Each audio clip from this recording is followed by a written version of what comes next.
What's up guys, and welcome back to another book review. Today we're going to be looking at another Stephen King one, and it's going to be Pet Semetary. Now this was released in 1983 and this edition here has 465 pages or around that. So the main plotline of this is about Lewis Creed, a doctor who is moving across country to Ludlow, a small southern town, and he is moving with his family, Rachel and his two young children, Ellie and the toddler Gage. So Lewis and his family move to Ludlow, a very small southern town with a very low population, and he moves across the road from a man named Judd Crandall, a man in his 80s with his elderly wife, and he sort of creates a big bond with this guy because Lewis grew up without his father. His father died when he was very young, so instantaneously we are sort of given this surrogate father relationship, which is very nice to see in this story.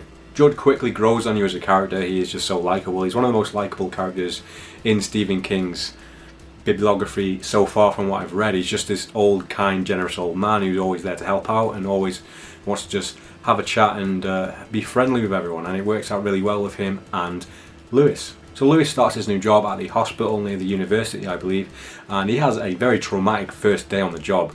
He encounters someone who's been in a very traumatic car accident, I would say, and just the way this is shown and described is grotesque as hell.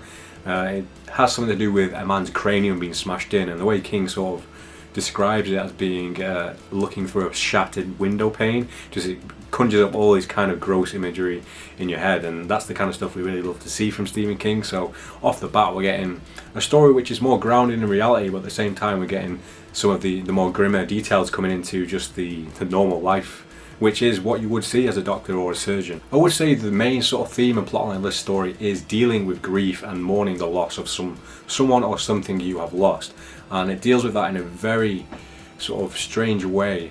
So the Creed family come across something called the Pet Semetary, which is spelt with an S because it's done by children. Now this place is where all of the local people have buried their loved ones, their animals that have died, and they've taken them out to the Pet Semetary, as it's just something that has transgressed over the years and become a common thing in Ludlow. What this sparks up in Lewis's kids, especially Ellie, the older of the kids, who's probably around 6 or 7 in this story, and she starts to get to grips with the idea of death and what happens when someone dies, and this is her first experience with it. So the whole story stems from this, where Lewis and Rachel have to kind of find a way to tell their daughter about what happens in death and why it happens and why people are gone and can never come back. And that is a main theme that runs into the plotline of the story, whether it's to do with the more supernatural side or just the realities of life. And this comes across in many of the different characters' stories.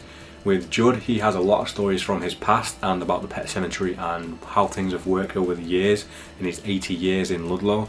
We have Rachel, Lewis's wife, who has some very deep-seated issues and traumatic memories of her sister, who has a spinal meningitis illness, and her way of dealing with living with her sister Zelda as a child, with a sister who is gravely ill, and how she deals with that. And it sort of gives you a glimpse of different aspects of people's ways of dealing with grieving and mourning, and it's a very realistic and bleak look at just the way that people deal with things. And Stephen King really nails the feeling of how your mind works during a period of this, where you have to figure out how to move on, how to forget about things, how not to let memories disappear, and all these kind of things. It goes into extreme detail on some of these things. So I would give this book a little bit of a trigger warning for people who have experienced loss of family members or close pets or anything like that, because it does have a lot of emotional moments in this book which will maybe send you over the edge if you've had something in this experiencing this yourself. So that is my warning for that. If you are going through something like this, I would recommend passing on this book until you are more prepared or ready for it. There's a few scenes throughout this story with Lewis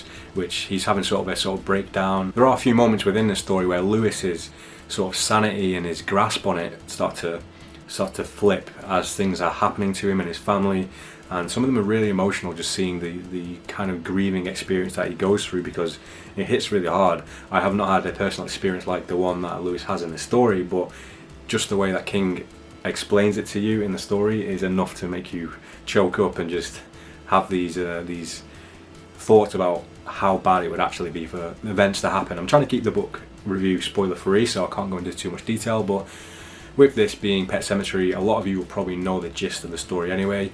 It was a movie adaptation in the 80s which was very successful. I think a lot of people know about that, and it's sort of iconic status. So for me going into it, I had already watched the original movie and I also saw the remake of the movie as well, which came out a couple of years back. So going into this story, I already knew the gist of it, and the book is actually quite faithful. I mean, the movie is quite faithful to the book adaptation, so a lot of it is in there, so a lot of the shock factor may be taken away from me already knowing what was going to happen.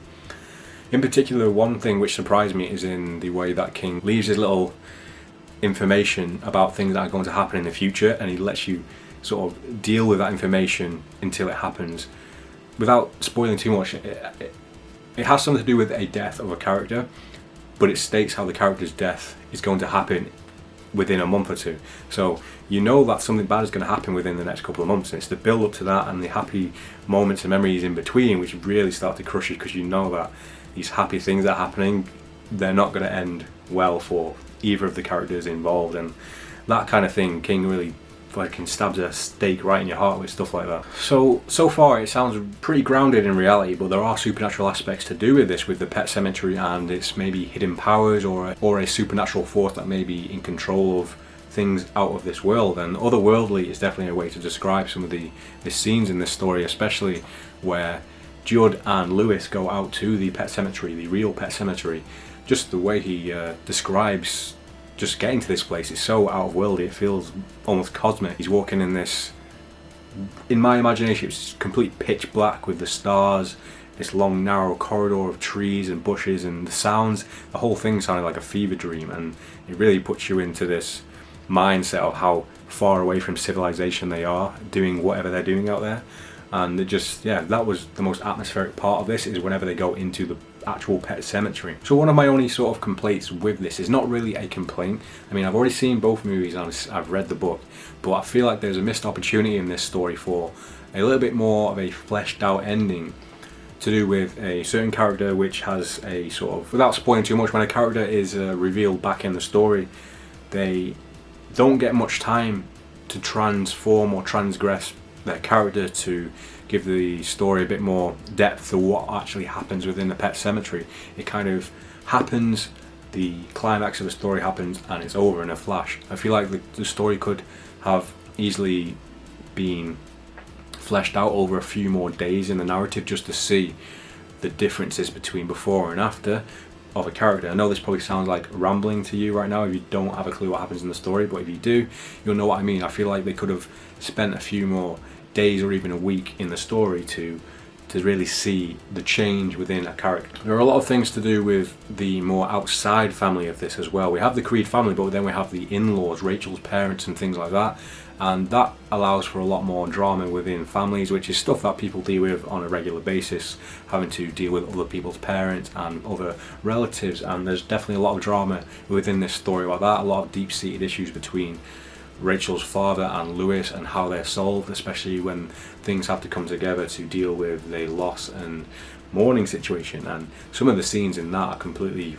brutal and outrageous about what happened. Visually reading what happens makes you cringe, just how bad of a situation some of these things that happen are, especially one to do with a funeral parlour. There are a few references here to Stephen King books.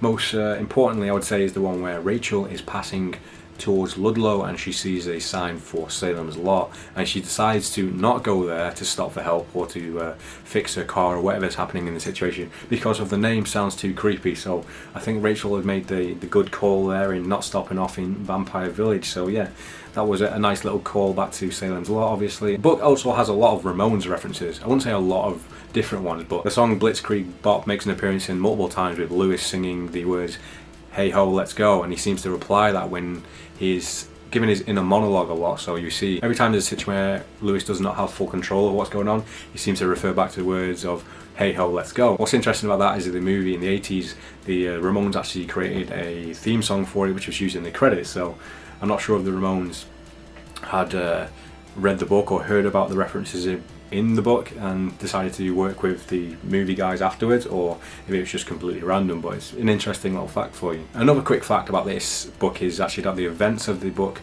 are very similar to something that actually happened to Stephen King with one of his pets and a road crossing, which is something to do with the main sort of moment of this book, I will say. But he had a very similar experience with it, so when you hear his experience and how he turned it into a novel, it's quite it's quite interesting to see how these little tiny ideas that you have can be used and come to fruition in a full novel just from one little sort of thought about a certain event. So yeah, that's really interesting. I love to hear these little facts about how these books were made. So that's going to be it for my review of Pet Semetary. I know that was very vague with the description of the way I tell a story. If you do think I have a different way of making these reviews that you would prefer, if you want me to go a bit more in detail with the plot and the spoilers, or have a spoiler section, then yeah, do let me know down below in the comment section. But this is going to be it for Pet Semetary.